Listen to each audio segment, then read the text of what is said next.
إن الحمد لله نحمده ونستعينه ونستغفره ونعوذ بالله من شرور أنفسنا ومن سيئات أعمالنا. من يهده الله فلا مضل له ومن يضلل فلا هادي له.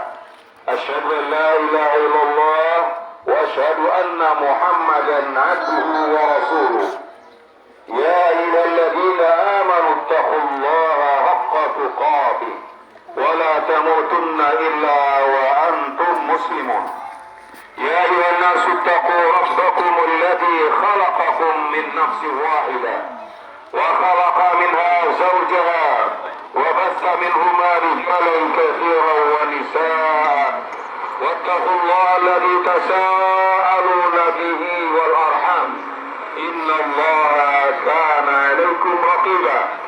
يا أيها الذين آمنوا اتقوا الله وقولوا قولا سديدا يصلح لكم أعمالكم ويغفر لكم ذنوبكم ومن يطع الله ورسوله فقد فاز فوزا عظيما.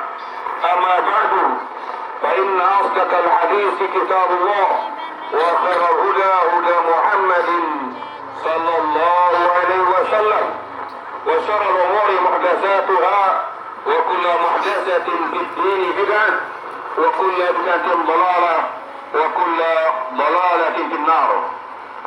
الله أكبر الله أكبر الله أكبر ولله الحمد. kaum muslimin dan muslimat jamaah salat Idul Adha rahimani wa rahimakumullah jami'an. Tentu saja kita awali dengan kesyukuran yang dalam kepada Allah Subhanahu wa taala yang telah memberikan kita kesempatan dan sekian fasilitas yang lainnya untuk hari ini kita bisa berkumpul di tempat ini untuk menghambakan diri kepada Allah Subhanahu wa taala, untuk tunduk dan menghambakan diri sebagai hamba yang harus dan tunduk kepada Allah Subhanahu wa taala Zat yang Maha Kuasa. Seraya kita mengikuti sunnah Rasulullah sallallahu alaihi wasallam yang semuanya ini semata-mata karena hidayah dan pertolongan Allah Subhanahu wa taala. Salam dan salam kepada Rasulullah sallallahu alaihi wasallam. Lipat aja ke sini. Junjungan kita, teladan kita, kekasih kita, panutan dari segala kebaikan bagi yang ingin mendapatkan dan mendapatkan kebahagiaan dunia dan akhirat. Selanjutnya, tentu saja nasihat yang utama sebagaimana nasihat-nasihat pada umumnya. Setiap Jumat dan setiap khutbah Rasulullah menasihatkan nasihat yang paling banyak di Quran, yaitu agar kita bertakwa kepada Allah Subhanahu wa taala, karena satu-satunya modal kita, satu-satunya kemuliaan yang didapatkan seorang hamba tidak melihat dia miskin atau kaya, atau dia pejabat atau bukan pejabat, laki-laki atau perempuan, apapun statusnya, kemuliaan hanya ada pada ketakwaan, bukan status-status dunia, bukan keturunan dan nasab. Allah mengatakan inna akramakum indallahi atqakum, yang paling mulia, yang paling bertakwa, meskipun dia dengan segala kekurangannya, kekacatannya dan sebagainya, tapi apabila dia bertakwa lebih mulia daripada orang yang kaya, orang yang diidolakan. Tetapi sebaliknya ketika dia kaya dan diidolakan dan dia bertakwa kepada Allah, maka ini kemuliaan dunia dan akhirat. Sekali lagi tidak ada beda antara kita semuanya. Orang Arab bukan orang Arab, kata Rasulullah, la fadla li Arabiyyin wa la ajamiyyin illa bittaqwa. Tidak ada beda orang Arab bukan orang Arab, perbedaannya hanya dengan ketakwaan. Allah tidak melihat status kita, Allah tidak melihat bentuk-bentuk kita. Innallaha la yanzuru ila suwarikum wala ila amwalikum walakin yanzuru ila qulubikum wa amalikum. Allah tidak melihat kepada potongan kalian, bentuk jasad kalian, tampilan kalian, dan tidak pula melihat harta kekayaan kalian, tetapi yang Allah lihat adalah ketulusan hati kalian dan kebenaran amal yang kalian kerjakan. Itulah ketakwaan. Maka itu yang menjadi ukuran di mata Allah Subhanahu wa taala. Meskipun orang tinggal di kampung pelosok yang tidak terkenal, yang tidak ada orang tahu ketika dia bertakwa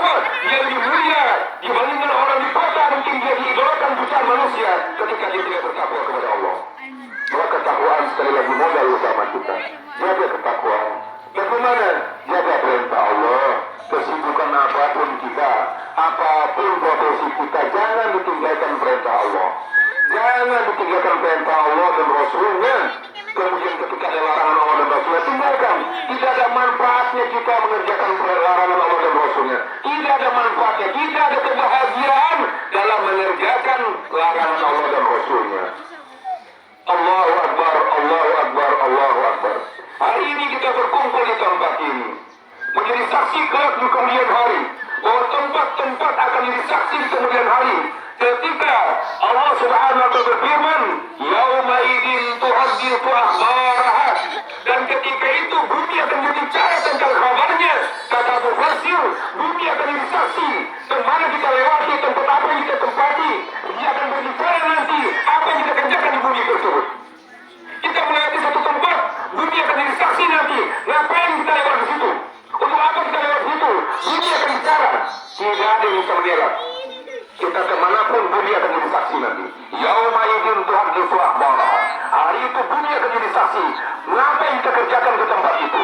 Mudah-mudahan tempat ini menjadi saksi di kemudian hari bahwa kita sedang beribadah di tempat ini. Kita sedang mentaati Allah di tempat ini. Allahu Akbar, Allahu Akbar, Allahu Akbar. Hari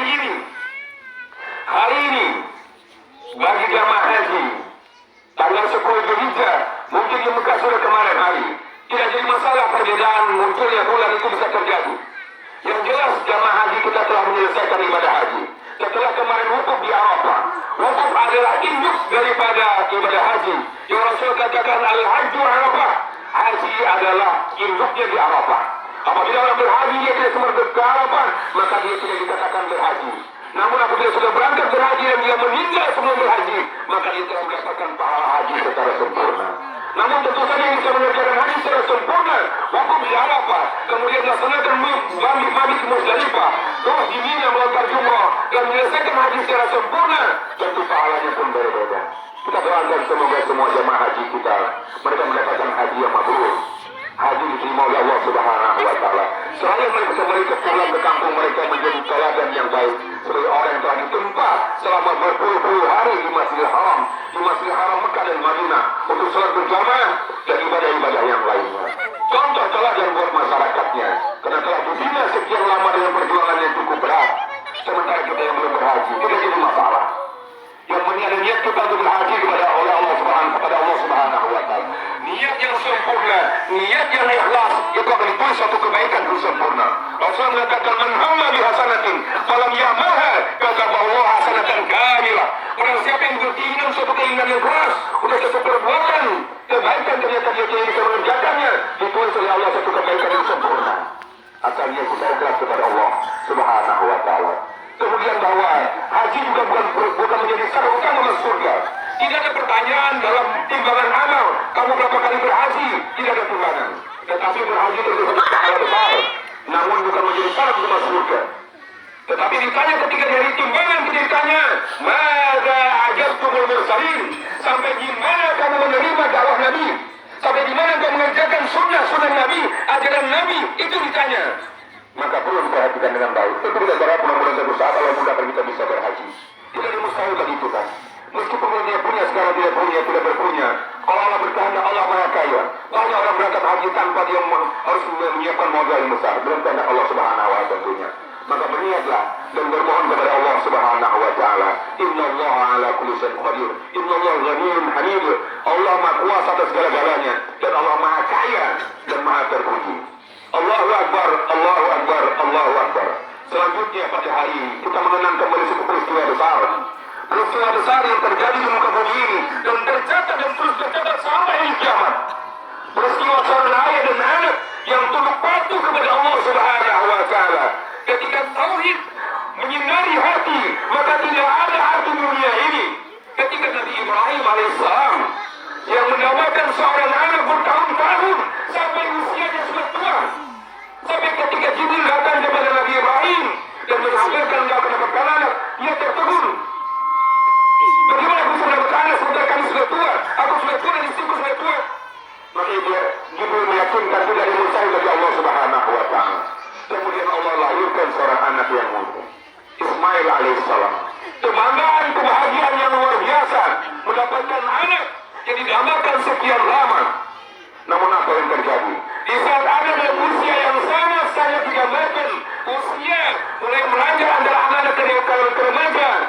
Kemudian Allah Subhanahu wa taala menguji Nabi Ibrahim, "Balamma balagha ma'ahu as-sa'y, qala ya bunayya inni ara fil manami an ya'dhauka fanzur madza tara."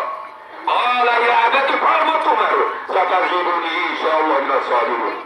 Ketika usia anak yang sadar mengetahui lagi akan melihat masa anak-anak masuk masa remaja, kemudian Allah mewahyukan melalui mimpi kepada Nabi Ibrahim agar menyembelih anaknya. Bagaimana pandangan kita? Apa yang terbayang bagi kita?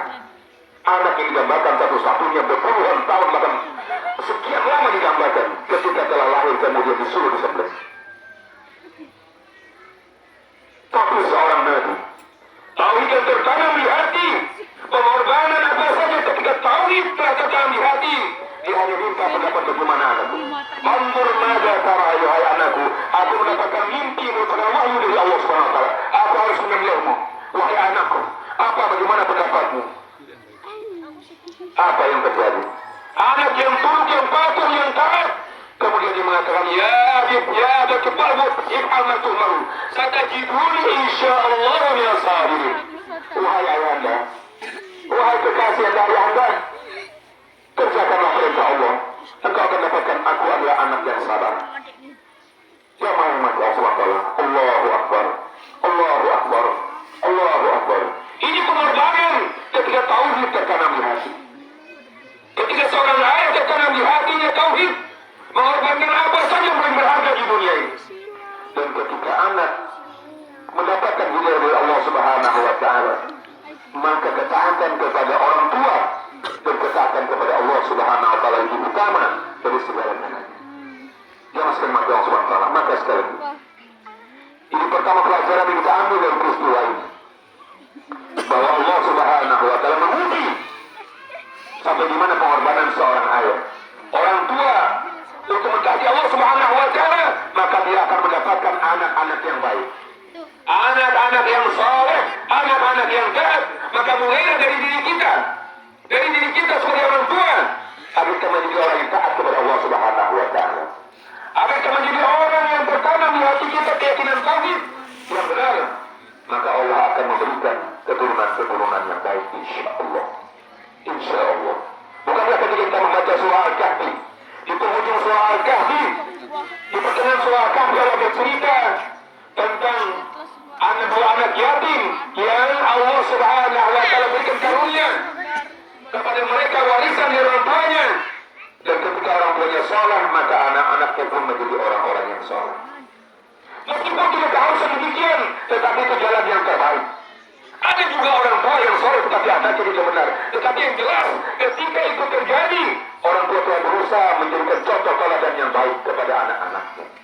Maka peristiwa Nabi Ibrahim tercatat dalam sejarah dunia, tercatat dalam sejarah yang akan terus dikenal sepanjang masa. Ketika seorang ayah menjadi orang yang telah menjadi teladan yang terbaik dan telah tertanam tauhid yang benar, maka siap mengorbankan apa saja. Dan anak pun kemudian muncullah anak-anak yang saleh. Maka begitulah keluarlah dari Nabi Ibrahim, dikatakan beliau adalah Abul Anbiya, ayah dari para nabi-nabi. Paling banyak seorang nabi yang menurunkan nabi-nabi adalah Nabi Ibrahim alaihissalam, sampai kepada nabi kita yang paling mulia Muhammad sallallahu alaihi wasallam. Allahu Akbar, Allahu Akbar, Allahu Akbar. Jemaah sekalian Allah Subhanahu wa taala. Kemudian hendaklah kita tanamkan dalam diri kita bahwa ketika suatu kebaikan itu kita niatkan ikhlas kepada Allah Subhanahu wa taala, maka Allah Subhanahu wa taala mengembangkan kebaikan itu kepada kita dan kepada yang lainnya. Ketika tertanam tauhid yang benar dalam diri kita, maka Allah Subhanahu wa taala akan mengembangkan kebaikan-kebaikan dalam diri kita. Oleh karena semua dakwah para rasul dari Nuh alaihissalam sampai Muhammad sallallahu alaihi wasallam, selalu saja waktu yang terbanyak menyita dakwah mereka adalah tauhid, meyakinkan tauhid pada diri manusia. Allah yang Maha Esa berkata bahwa Allah tidak boleh disandingkan dengan yang lain. Allah diyakini semuanya, dia penentu dalam hidup ini.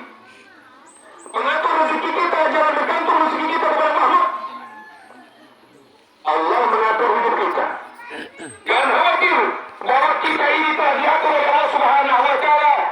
Rezeki kita kita Allah telah atur mengatakan wa bis samai rizqukum, dan di langit telah diatur rezeki kalian. Betul sangat rezeki Allah berikan jalan rezeki yang lainnya, jangan khawatir. Tapi yang lain penting bagaimana kita mencari rezeki tersebut, rezeki yang diberkahi oleh Allah Subhanahu wa taala. Selama seorang hidup pasti rezekinya ada. Selama seorang masih bisa menapas, maka rezekinya masih ada dalam hidup. Yakinkan itu tersebut dari ilah buat tauhid ketika seorang yakinkan la ilaha illallah. Tidak ada ilah yang telah disembah kecuali Allah Subhanahu wa taala. Jangan meyakini yang lain. Tidak ada benda-benda yang keramat di dunia ini kecuali kekeramatan yang diberikan Allah Subhanahu wa taala kepada Al-Qur'an sebagai petunjuk dan mukjizat dari Nabi kepada Nabi sallallahu alaihi wasallam. Bahkan sampai pun hidup kita, mati kita telah ditulis oleh Allah Subhanahu wa taala. Yang penting bagaimana kita menjalani hidup ini. Sekali lagi, contoh-contoh teladan pertama para nabi, Abul Anbiya, Nabi Ibrahim alaihissalam. Kemudian lebih disempurnakan lagi dengan Nabi kita Muhammad sallallahu alaihi wasallam. Maka perlu kita tanamkan bahwa kebahagiaan, kesenangan yang sebenar-benarnya yang dicari oleh manusia di dunia ini. Banyak orang mencari kebahagiaan di dunia ini dengan berbagai macam cara, berbagai macam upaya. Tetapi Allah telah menentukan bahwa kebahagiaan itu pertama ketika tahu tentang mati kemudian diwujudkan dalam amal saleh. Itulah bentuk jalan-jalan mencari kebahagiaan yang sebenarnya. Tidak ada kebahagiaan yang hakiki kecuali orang mentaati Allah dengan ketaatan yang sebenarnya. Tidak ada manfaat yang bermaksud pada Allah. Kekayaan sebesar apapun tidak akan membawakan kebahagiaan. Sudah banyak di hadapan kita orang yang melihat sekian banyak kekayaan-kayaannya. Ada yang mati dengan bunuh diri, ada yang sekian banyak dia kemudian dengan kesengsaraan hidupnya dan yang lainnya. Tapi ketika dia mentaati Allah Subhanahu wa taala, maka Allah berikan kebahagiaan yang hakiki. Jangan terima Allah Subhanahu wa taala. Banyak ayat-ayat Allah Subhanahu wa taala menjelaskan orang yang mentaati Allah dan gemar beramal saleh, maka Allah berikan jalan hidup yang terbaik baginya. Kebahagiaan bukan hanya dengan harta, kebahagiaan bukan dengan kedudukan dan jabatan. Sekali lagi Allah menjelaskan dalam ayat yang banyak sekali. Kebahagiaan itu ketika seorang dia senang, tulus dengan hati yang ikhlas kepada Allah dan dia gemar beramal saleh. Allah SWT berfirman dalam ayat dalam surah An-Nahl ayat 98 Allah berasal 97 adalah Allah berfirman, "Man 'amila shalihan min dzakarin aw untha wa huwa mu'min falyuhyihi hayatan thayyibah wa la yusyi'annahu ajran bi'ahsani ma kanu ya'malun." Barang siapa yang gemar beramal saleh, laki-laki maupun perempuan, dan dia beriman kepada Allah. Sekali lagi, kita akan cari tauhid yang benar. Dia beriman dengan tauhid yang benar kepada Allah SWT, dan dia gemar beramal saleh kepada Allah. Allah yuhyihi hayatan thayyibah. Pasti dia memberikan dia kehidupan yang baik di dunia dan di akhirat. Wa la yusyi'annahu ajran bi'ahsani ma kanu ya'malun. Dan di akhirat akan balas pahalanya dengan ganjaran yang lipat ganda, yaitu surga dengan sekian nikmat yang tidak bisa dibayangkan oleh kita, dan ditambah dengan kesempurnaannya ketika orang bisa melihat zat Allah Subhanahu wa taala. Maka Allah katakan lilladzina ahsanu husna wa ziyadah, bagi orang yang berbuat kebaikan di dunia ini maka dia mendapatkan al-husna di akhirat, yaitu puncak kenikmatan adalah surga. Kapan? Ketika orang senang berbuat kebaikan di dunia, senang beramal saleh, dan ziyadah bertambahnya kepada Allah. Itulah kesempurnaan dan segala kenikmatan. Ketika seorang kata Rasulullah dia melihat Allah, zat yang paling dicintai, zat yang paling indah. Inna Allah jamilun yuhibbul jamal. Allah itu puncak dari segala keindahan. Jamaah sekalian, maka sekali lagi, kebahagiaan bukan dengan hanya harta dan kedudukan. Kesibukan, silakan kita sibuk dengan aktivitas kita. Mau kita jadi pekerja kan, pedagang kan, pegawai atau pengusaha, silakan. Petani dan sebagainya, silakan. Tetapi yakinkan itu bukan penentu kebahagiaan. Itu sarana untuk mencapai suatu kebahagiaan. Agar kita bisa dengannya kita telah beramal saleh dengan benar. Ketika kita bekerja dapat hasil, kita bisa bersedekah.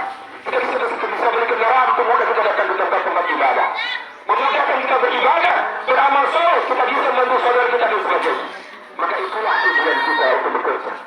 Bukan untuk mencari kebahagiaan hanya dengan pekerjaan tersebut. Tidak ada jaminan. Ketika dia yang lalu berfirman dalam surah Al-Hasyr, dalam surah Al-Mu'min, Allah berfirman, "Man عمل صالحا من ذكر أو أنثى وهو مؤمن فأولئك يدخلون الجنة يرزقون فيها بغير حساب. Barang siapa yang beramal soleh dan laki-laki dan perempuan dan dia benar-benar beriman, maka mereka itu yang telah benar-benar masuk surga dan diberikan rezeki tanpa hitungan, tanpa batasan, tanpa ada pembatas rezeki. Kita bisa kita bayangkan di masa yang berada Allah SWT. Maka sekali lagi, amal soleh. Amal soleh yang utama dalam hidup ini. Pertama, sekali lagi, tentu saja dasarnya adalah tauhid. Kemudian yang kedua ibadah. Ibadah yang paling pokok salat. Kesibukan apapun kita jangan sampai mengganggu salat kita. Terutama bagi laki-laki, usahakan ada suatu salat berjamaah kecuali ada usul yang tidak bisa kita hindari. Karena Rasulullah SAW tidak pernah meninggalkan jamaah kecuali beliau dalam keadaan sakit keras. Terlepas daripada siapa apakah salat berjamaah itu wajib atau sunnah, yang jelas Rasulullah tidak pernah meninggalkan salat berjamaah. Kecuali ada tugas-tugas yang wajib bisa kita hindari. Bahwa apabila tidak maka datanglah salat berjamaah. Kerjakan salat sunnah. Karena Rasulullah menyempurnakan kekuatan yang wajib daripada salat wajib kita. Tidak ada kewajiban yang sempurna bagi kita semuanya. Pasti kita punya kekurangan dan setiap kewajiban pasti ada sunnahnya. Maka salat wajib ada salat sunnahnya, puasa wajib ada puasa sunnahnya, zakat yang wajib ada sedekah sunnahnya, haji yang wajib ada umrohnya, dan yang lain semua yang wajib ada sunnah. Itu menyempurnakan kekurangan yang wajib. Jangan dimudahkan bahwa yang sunnah itu dikerjakan oleh pahala hingga tidak berdosa. Ya secara bahasa benar, tetapi di akhir kita berhajat dengan yang sunnah. Di akhir kita berhajat dengan yang sunnah, tidak ada bisa menyempurnakan kewajiban kita kecuali dengan yang sunnah. Maka jangan dimudah-mudahkan meninggalkan yang sunnah. Apalagi saat rawatib yang berada rakaat. Rasulullah mengatakan man hafadha ala sinta asrata raka'atan fi yaumin bana Allahu baitahu jannah. Barang siapa yang gemar menjaga salat 12 rakaat dalam satu hari satu malam kata Rasulullah, dan sunnah ini kita wajib, maka Allah bangunkan bagi rumah di surga. 2 rakaat sebelum subuh, 4 rakaat setelah subuh, 4 rakaat sebelum zuhur, 2 rakaat setelah zuhur dan 2 rakaat setelah isya, setelah maghrib serta 2 rakaat setelah isya. Ini sunnah muakkadah. Agar jangan ditinggalkan sekali-kali tidak ditinggalkan kecuali kita musafir. Kecuali kita musafir tidak ada harus kita meninggalkan sholat sunnah. Kemudian ayat yang berikutnya dalam surah An-Nisa ayat berfirman Allah berfirman dalam 124. Wa man ya'mal salihati min dzakarin aw untha wa huwa mu'min fa ulaika yadkhuluna jannata la yuzlamuna naqira. Barang siapa yang beramal soleh, laki-laki dan perempuan, dan dia benar-benar beriman, mereka itu yang telah masuk surga. Dan kalau masuk surga pasti diberikan kebahagiaan, kebaikan dunia di dunianya. Jika ingin kebaikan dunianya, kapan? Ketika orang gemar beramal soleh. Maka selalu kita ulang, jangan mudah-mudah kita meninggalkan. Ada kesempatan beramal soleh. Utamanya sholat wajib, sholat sunnah. Kemudian kita beramal soleh. Ada puasa wajib dan puasa sunnah. Ada sedekah wajib bagi yang mampu berzakat, berzakatlah. Yang tidak mampu berzakat berbanyaklah sedekah. Demikian para wanita Rasul berwasiat, ya ma'asyaral nisa, tasaddaqna fa inni ra'aytukunna aktsarahul jannah, aktsarahun nar. Wahai para wanita kata Rasulullah, bersedekahlah kalian karena aku melihat kalian paling banyak penghuni neraka. Bersedekahlah kalian wahai para wanita kata Rasulullah, karena aku melihat kalian paling banyak penghuni neraka. Dan orang masuk neraka itu pasti murka Allah. Dan sedekah itu akan memadamkan murkanya Allah. Rasulullah bersabda, as-sadaqatu tudhu ghadab ar-rahman. Sedekah itu akan memadamkan murkanya Allah Subhanahu wa ta'ala. Kemudian, seperti hari ini, bagi yang mampu punya kemampuan berkorban, berkorbanlah. Bagi yang punya kemampuan, apalah artinya pengorbanan kita sekarang dibandingkan pengorbanan Nabi Ibrahim yang siap menyembelih anak yang paling tercinta, anak yang paling diabaikan. Namun Allah tidak menzalimi hambanya. Allah ingin menguji saja. Dan alhamdulillah kemudian Allah ganti dengan seekor kibas. Dan sekarang kita diuji dengan seekor kibas. Bagi yang mampu. Sekali bagi yang mampu. Tapi bagi yang tidak mampu tidak ada keharusan baginya. Maka ini adalah suatu amal soleh yang akan berkesinambungan. Kemudian yang berikutnya, gemarlah kita menjadi orang yang bermanfaat. Seperti Nabi Isa alaihissalam. Selalu berdoa kepada Allah. Dan Allah jadikan wa ja'alani mubarakan aina kuntu. Allah jadikan aku berberkah dimanapun aku berada. Maka jadilah orang kita jadi orang berkah dimanapun berada. Artinya membawa kebaikan dimanapun kita berada. Dan Rasulullah SAW bersabda, khairun nasi anfa'uhum nas. Ketika kita berada di suatu tempat, jadilah orang yang banyak membawa manfaat. Rasulullah mengatakan, sebaik-baik manusia orang yang paling banyak membawa manfaat buat manusia yang lain. Maka berusahalah kita berlomba-lomba. Ketika Allah menceritakan kebaikan-kebaikan, menceritakan nikmatnya akhirat, ketika menceritakan nikmatnya akhirat, Rasulullah mutafikin, beliau katakan, Innal abrar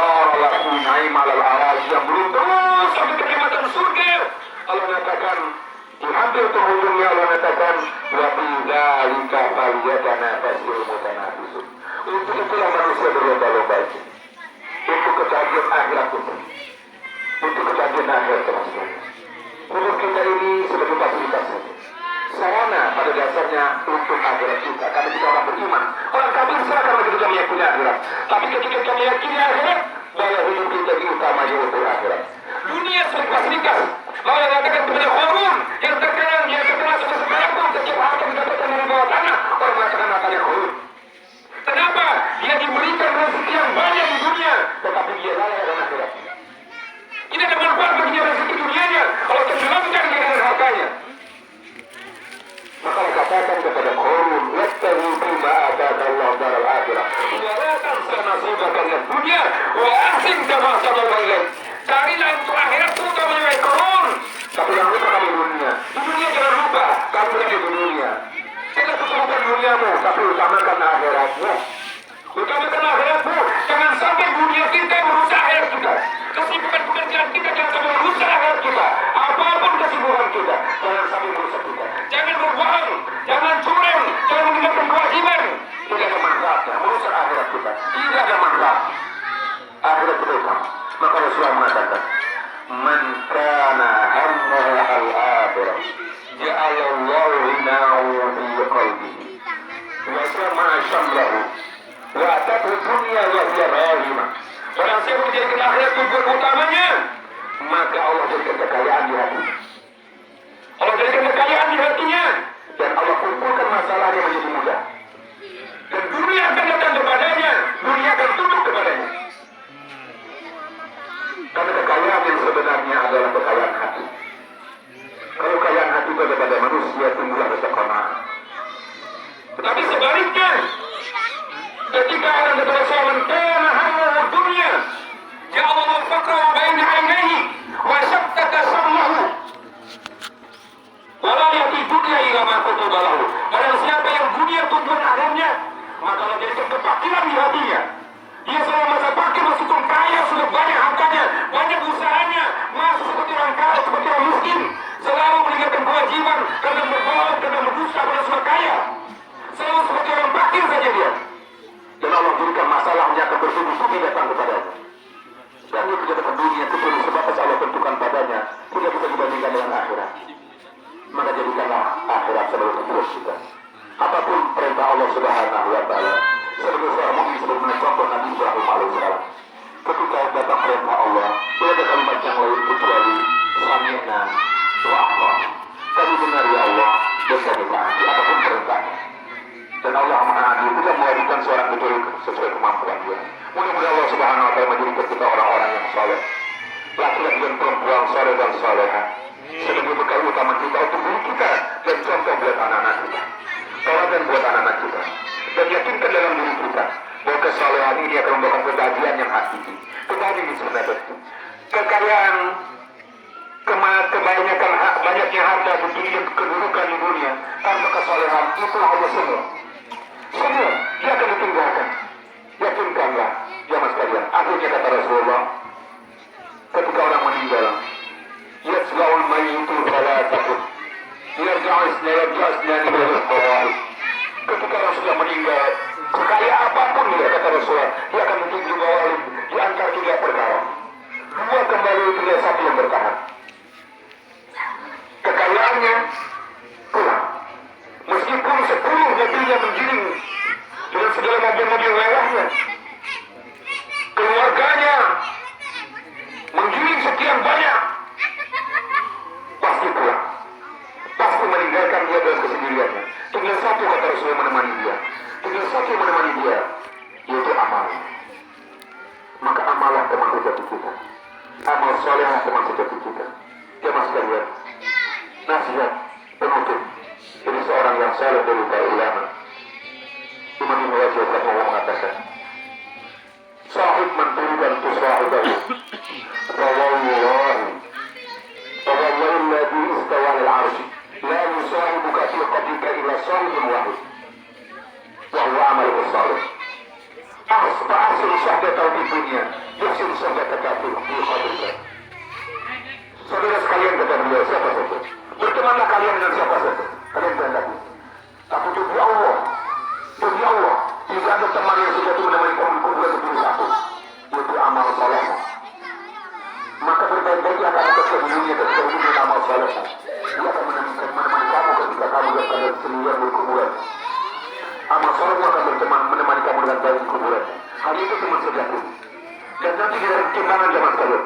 Tidak ada pertimbangan amal, tidak ada gelar dari kita. Tidak ada status-status dunia, hilang semuanya. Yang ada adalah faman saqulat mawazinuhu faulaikum al-muflihun wa man khaffat mawazinuhu faulaikum al-khasirun. Barang siapa pertimbangan amal dirasikannya, dia beruntung. Dan barang siapa yang ringan timbangan amal dirasikannya, dia merugi. Meskipun dia terkenal di dunia, meskipun dia keturunan yang mulia di dunia, tapi apabila amal saleh kita meringan daripada amal buruk kita, amal saleh kita meringan daripada amal buruk kita, maka tidak ada manfaat keturunan. Allah mengatakan, yauma la yanfa'u malun wala banun illa man atallaha biqalbin salim. Tidak ada manfaat keturunan pada hari itu. Harta-harta kekayaan tidak bermanfaat pada hari itu, kecuali orang yang datang menghadap Allah dengan hati yang tulus, hati yang bersih, membawa amal-amal saleh. Semua Allah SWT menjadikan kita orang tua yang saleh, yang saleh, dan kita keturunan yang saleh dan salehah pula. Menjadi kita orang saleh dimanapun kita berada. Ada kesempatan beramal saleh, kita gunakan semua. Mungkin kita masih sehat, namun masih kita mampu. Banyak orang itu tidak duga-duga ternyata besok hari ini dia telah diumumkan, dia telah meninggal. Dan banyak sekali kejadian demikian. Dan minimal ada orang sehat hari ini, dia berolahraga, ternyata besok-besok tidak bisa bergerak lagi. Meskipun masih hidup, tetapi tidak bisa berbuat apa-apa lagi. Maka mumpung masih sehat, sebelum sakit, gunakan zakat yang baik. Masih ada kemampuan sebelum dengan kemampuan kita. Apalagi mumpung kita masih hidup, sebelum hari hayat kita. Yakinkanlah, kiamat memang masih jauh dalam pandangan kita secara tanda-tandanya. Tetapi kiamat terjadi tidak tahu, mungkin besok, mungkin lusa. Jadi kalau mati kata Rasulullah, zaman mata pekat qamat kiamat itu, pada saat meninggal maka terjadilah kiamat pada dirinya. Jangan memandang kiamat masih jauh, tapi kiamat terjadi boleh jadi di hadapan kita. Kita tidak tahu. Maka bersiap-siaplah kita. Senangkanlah diri kita ketika kita beramal saleh, kesempatan apapun bisa kita lakukan. Gunakanlah contoh utama kita, Rasulullah SAW, dan telah didahului Nabi Ibrahim alaihissalam dan Rasul-Rasul yang lain. Mari kita berdoa kepada Allah Subhanahu Wa Taala di saat yang baik ini. Di saat Allah Subhanahu Wa Taala berbangga kepada malaikat ketika Allah turun ke langit dunia pada hari Arafah. Allah Subhanahu Wa Taala membanggakan kepada manusia, kepada malaikat tentang ketaatan para hamba-hambanya. Dan hari ini ada puncak 10 terakhir dari kebaikan amal saleh di 10 awal Dzulhijjah. Maka kita berdoa kepada Allah Subhanahu Wa Taala. Allahumma shalli wa sallim wa barik ala Muhammad wa sallim radhiyallahu ta'ala an sahabati Rasul ajma'in. Allahumma qul lana wa li walidayna warhamhum kama rabbana shighara. Allahumma qul lana wa li jami'il mu'minina wal mu'minat wal muslimina wal muslimat al ahya'i minhum wal amwat. Allahumma arina al-haqqa haqqan warzuqna ittiba'ah wa arina al-batila batilan warzuqna ijtinabah. Allahumma aslih lana dinana alladhi huwa ismatu amrina wa aslih lana dunyana allati fiha ma'ashuna wa aslih lana akhiratana allati ilayha ma'aduna waj'al al-hayata ziyadatan lana fi kulli khair waj'al al-mauta rahatan lana min kulli syarr. Ya Allah, perbaikilah keadaan akhirat kami utamanya ya Allah. Perbaikilah agama kami ya Allah, karena telah hidup kami ya Allah. Ya Allah, perbaikilah dunia kami karena kami sedang keadaan dalam hidup di dunia saat ini ya Allah. Ya Allah, perbaikilah akhirat kami karena kesanalah kami pasti kembali semuanya ya Allah. Ya Allah, jadikanlah kehidupan kami untuk sebanyak-banyaknya berbuat amal kebaikan, dan jadikanlah kematian kami sebagai akhir daripada segala keburukan, menghentikan kami dan meninggalkan kami dari segala keburukan. Allahumma arina haqqa haqqa. Ya Allah, tunjukkanlah di hadapan kami yang hak itu benar-benar hak, dan mudahkanlah kami mengikutinya. Dan tunjukkanlah di hadapan kami yang buruk itu benar-benar buruk, dan mudahkanlah kami untuk meninggalkannya. Allahumma ansur ikhwanana fi Palestin. Ya Allah, tolong saudara kami yang berada di Palestin saat ini secara umum. Ya Allah, Allahumma ansur ikhwanana fi Gaza. Allahumma ansur ikhwanana fi Rafah. Ya Allah, tolong saudara kami sekarang yang berada di Gaza ataupun di Rafah. Allahumma ahlik Yahuda wa a'nahu ya Allah. Ya Allah, hancurkanlah Yahudi dan orang-orang yang menolong mereka yang telah menjadikan kezaliman kepada saudara kami kaum muslimin. Ya Allah, tolonglah mereka kaum muslimin saudara kita dimanapun berada yang mereka tertinggal oleh orang-orang zalim ya Allah. Ya Allah, selamatkanlah dunia kami dan dunia dan akhirat kami. Rabbana hab lana min azwajina wa dhurriyyatina qurrata a'yun waj'alna lil muttaqina imama. Ya Allah, berikanlah kami daripada pasangan-pasangan hidup kami keturunan-keturunan yang baik-baik yang menyenangkan kami, membahagiakan kami dunia dan akhirat kami ya Allah, dan jadikanlah kami pemimpin orang-orang yang bertakwa. Rabbana wa taj'al fi qulubina ghillan lil ladzina amanu rabbana innaka ra'ufur rahim. Ya Allah, ampuni dosa-dosa kami dan dosa-dosa saudara-saudara kami yang mendahului kami membawa iman, ya Allah. Dan jangan Engkau jadikan di hati kami ada kebencian, ketidaksenangan kepada saudara kami secara mukmin, ya Allah, ya Rahman Rahim. Rabbana la tuzigh qulubana ba'da idh hadaytana wa hab lana min ladunka rahmatan innaka antal wahhab. Ya Allah, jangan berkabut dari hati kami setelah Kau berikan hidayah dalam hati kami, ya Allah. Bimbinglah kami serta Engkau Zat yang Maha Pemberi, ya Allah, ya Rahman Rahim. Rabbana atina fid dunya hasanah wa fil akhirati hasanah wa qina adzabannar. Ya Allah, berikanlah kami kebaikan di dunia dan kebaikan di akhirat, dan hindarkanlah kami dari api neraka, ya Allah, ya Rahman Rahim. Walhamdulillahirabbil alamin. Assalamualaikum warahmatullahi wabarakatuh.